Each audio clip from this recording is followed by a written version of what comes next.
Hi guys, welcome back to my channel. It's your girl, _SPT. That's right, I am no longer Cool Sharing Bro. That ship has sailed. Besides that little update, I am excited to bring you this video because basically I'm going to be going through a sequence of events that take place after you get accepted to your program of choice. Since the sequence of events is based on my experience, some of the things I say will be more focused towards PT. You can definitely tweak some things, but either way, I think this video will help a lot of you guys that are starting any sort of higher education this year. So let's begin. So the first thing that's going to happen after you get accepted is you're going to decide which program you want to go to. Of course, there's programs that we're going to apply to that we're like not necessarily really interested in, like a backup or in case of emergency, if you will. Like I know I had a bunch of those, but this is for deciding between programs that you know are like your top choices. How I went about this, I made a pros and cons list. Pros and cons list was focused on the program's location / like environment vibes. Is it in a really safe town, safe city, or is it in kind of like a not so safe city? The next thing I focused on was tuition, because that's important to everyone. Like how deep into debt are you willing to get for a program? Another thing was the NPTE, first time pass rate for that. The cost of living. The next thing was the length of the program. There's some PT programs out there that are only 2 years. Is that really important to you? Is that a really big pro, or is that a con because you don't want to finish that fast and you feel like you're going to be overwhelmed with all this information all at once? Another thing that was important to me on that list was the class size. Are you going to be joining a program that has just like 24 students, it's super intimate, or is it going to have like over 100? That's important because are you going to get that one-on-one with your professors? All these things that I mentioned were things that I took into consideration when making that pros and cons list. That's a way that I took to deciding kind of where do I want to go. The next big thing that has to take place is you have to accept the position in the program that you're going to be attending. What's important about this step is you have to pay attention to the respond by date and the time and the time zone. Time zone is important if you're applying from out of state or to an out of state school. Then after that, you have to pay a deposit.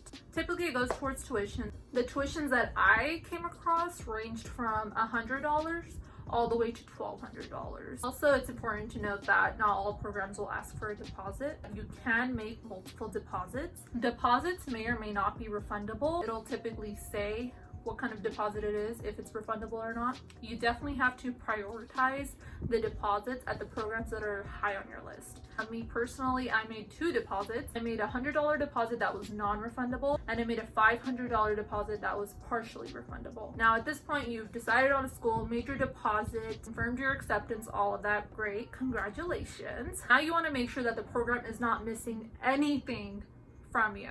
You want to make sure that all your paperwork is sent in. They have your final transcript, your GRE scores, all of that. I would even call the program and speak to your assigned advisor if you have one, or just whoever is like the admissions coordinator, because you do not want to jeopardize your acceptance by any means. Okay, next comes the new student checklist, which your program will most likely be emailing you, and it'll have a list of things that you must complete in order to start your program, be able to go on clinicals, receive your financial aid, all of that good stuff. The biggest thing they want to see from you is your immunization records. They want to make sure you have all your vaccines, they're up to date. They'll most likely ask you to do a TB test as well. It won't just be any TB test, it'll be a 2-step TB test. Most likely you're going to have to get a physical done.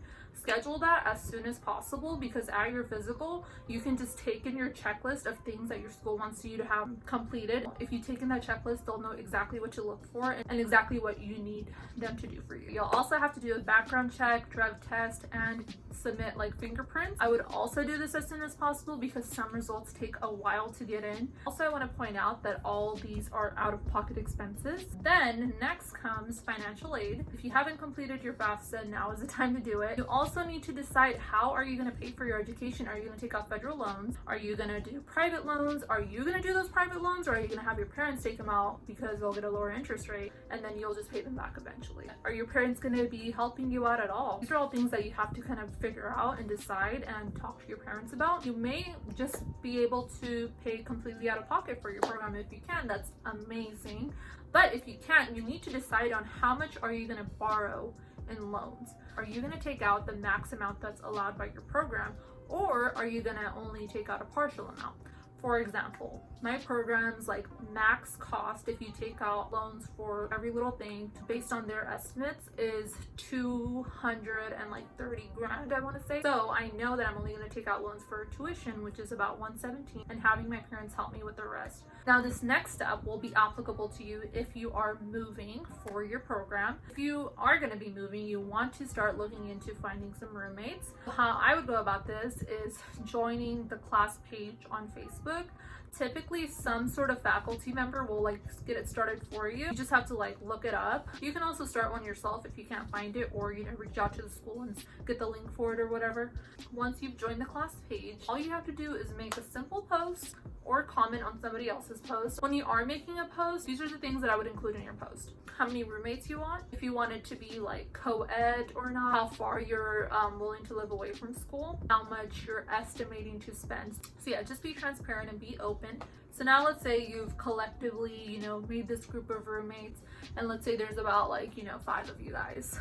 That's how many it is for me. So then you want to move on to the step of finding housing. You want to decide, do you want to live in an apartment or do you want to live in a house? So many apartments readily available. It would be easy to find an apartment, but they can have limited parking and limited space, whereas houses can offer more space, especially if you're a larger group, but they can be more expensive. You also need to figure out how many bedrooms and bathrooms you're looking for in your place. This is going to be dependent on a lot of different things. Is anyone willing to share a room? Does anybody want their own bathroom? You and your roommates also need to decide what's everyone's max that they're willing to pay per month. Even though the rent will be split, you have to decide, are all the rooms worth the same price? Typically, if somebody wants the master bedroom, it's worth more because there's more space, the bathroom is attached. A lot of times people end up sharing the master because of all the space. Usually if you want your own room, it's worth more as well. You have to decide what that differing amount is going to be. So you may think, you found the perfect house, you want to apply for it. Typically, you have to show some sort of proof of income. And if you're going to be using student loans to pay for rent, your application may or may not be considered because a lot of times the landlord might ask you to have a co-signer. If you don't have very good credit, they will also ask for a co-signer. Not everyone is able to have a co-signer. Not everyone knows anyone or has parents that are willing to sign off for them. I would make sure that out of your group of roommates, at least 2 of them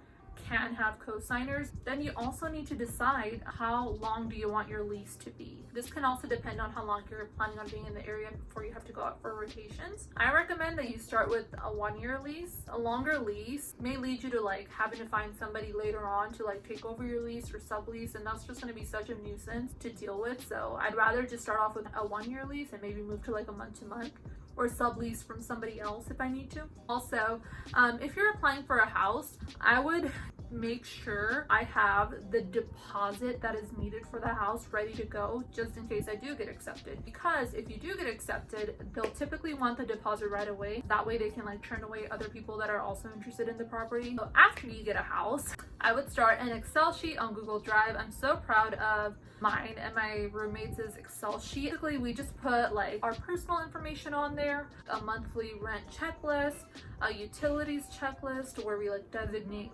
responsibilities, also a household items list just to figure out what we already have and can contribute to the household and what we still need to get in order to get situated. Next, you want to get some furniture. Set a budget for yourself so you don't exceed it. Decide what you can take from home and figure out what you still need to buy.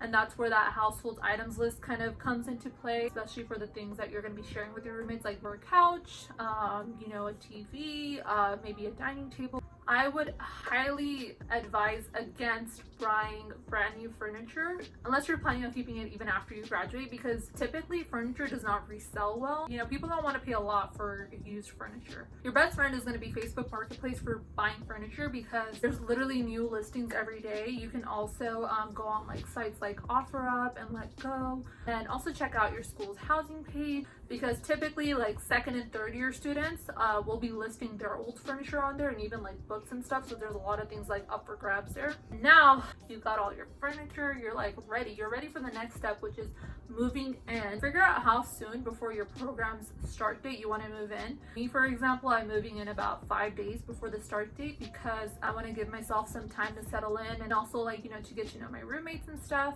And because in between the move-in date and the start date, we are going to have orientation, which is the next event that's going to take place, your new student orientation. It's typically a couple days before the start date. Definitely make sure you moved in at this point because you're going to be starting your program not too long after. So I move on the 6th and my orientation is on the 8th and my start date is on the 11th. So I'm super excited. All right, guys, so that's kind of like my sequence of events on what to expect after your acceptance. Definitely have fun and enjoy your acceptance, the feeling, soak it in, but also get started on all these things because the sooner you get everything done, the less stress you'll have later on. Especially, like, you know, going into a PT program, like, it's not like we're gonna have like a syllabus week, you know, so it's gonna be like go go go from the start. So whatever you can do to reduce your stress later on, I would highly recommend it. But thank you for watching my video. Hope you found this video helpful and gets you kind of excited as to like what to expect even after your acceptance.